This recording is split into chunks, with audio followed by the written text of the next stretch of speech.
യാഥാർത്ഥ്യത്തെ ഒരു വെല്ലുവിളിയായി തോന്നാൻ്റെ ഒരാവശ്യമില്ലല്ലോ. ഞങ്ങൾ മത്സരിക്കുന്നത് ഇന്ത്യൻ ജനാധിപത്യത്തിനും മതനിരപേക്ഷതയ്ക്കും വേണ്ടിയിട്ടാണ്. രാജ്യത്തെ സംഘപരിവാരത്തിനെതിരെയുള്ള ശക്തമായ പോരാട്ടമായിട്ടാണ് ഞങ്ങൾ മുന്നോട്ട്. മലപ്പുറത്ത് നിന്നും കേരളത്തിൽ നിന്നും പുറത്തു പോകുന്നത് ഈ സംഘപരിവാരത്തിനെതിരെയുള്ള ശക്തമായ പോരാട്ടമാണ്. ആ പോരാട്ടമാണ് കരുത്താണ് ഈ നാടിനെ ചെയ്യുന്നത്.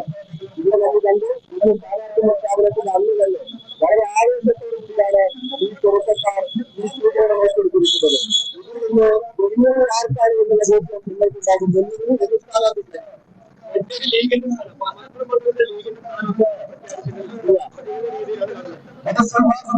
എതിർ സ്ഥാനാർത്ഥി ആരുമാവട്ടെ ഞങ്ങളെടുത്തോളം ആ എതിർ സ്ഥാനാർത്ഥിയോടുള്ള മത്സരമായിട്ടല്ല, ഇത് ഒരു രാഷ്ട്രീയ പോരാട്ടമായിട്ടാണ് ഞങ്ങൾ കാണുന്നത്. ആ പോരാട്ടത്തിൽ ഞങ്ങൾ വിജയിക്കുന്നുണ്ട്.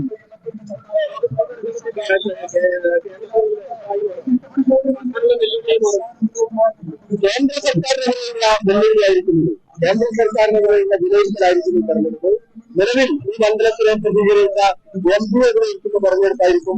എം പി എന്നുള്ള നിലയ്ക്ക് കേന്ദ്ര ഗവൺമെന്റിൽ നിന്ന് ആനുകൂല്യങ്ങൾ വാങ്ങിയെടുക്കുന്നതിന് വിജയിച്ചോ ഇല്ലേ എന്നുള്ള പരിശോധനയായിരിക്കും. എം പി എന്നുള്ള നിലയ്ക്ക് ഈ മണ്ഡലത്തിനോട് എത്രത്തോളം നീതി പുലർത്തുന്നുള്ള വിലയിരുത്തലായിരിക്കും ഈ തെരഞ്ഞെടുപ്പ്.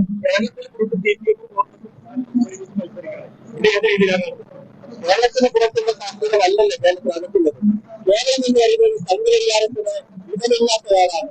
അതിന്റെ സംഘപരിവാരത്തെ ചെറുക്കുന്നതിന് ഏറ്റവും ശക്തമായ പ്രാതിനിധ്യമുള്ള ശക്തമായ ശേഷിയുള്ള പ്രസ്ഥാനമാണ് ഇടതുപക്ഷം. അപ്പൊ ആ ഇടതുപക്ഷത്തിന് കരുത്തിലെടുത്തോളം ഈ കേരളം ബി.ജെ.പിക്ക് കയറി വരാൻ പറ്റില്ല എന്നുള്ള ബോധ്യം ഈ നാടിനുണ്ട്.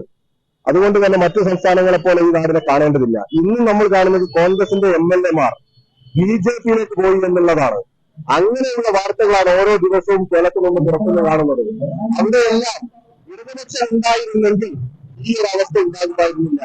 ഇന്ത്യൻ പാർലമെന്റ് അകത്ത് ഇടതുപക്ഷത്തിന്റെ ശേഷി കുറെ കൂടി വർദ്ധിച്ചിട്ടുണ്ടെങ്കിൽ ഈ രാജ്യത്തെ ജനവിരുദ്ധ നയങ്ങൾ എളുപ്പത്തിൽ നടപ്പിലാക്കുന്നതിൽ നിന്ന് ബി.ജെ.പി പുറകോട്ടുണ്ടായിരുന്നു.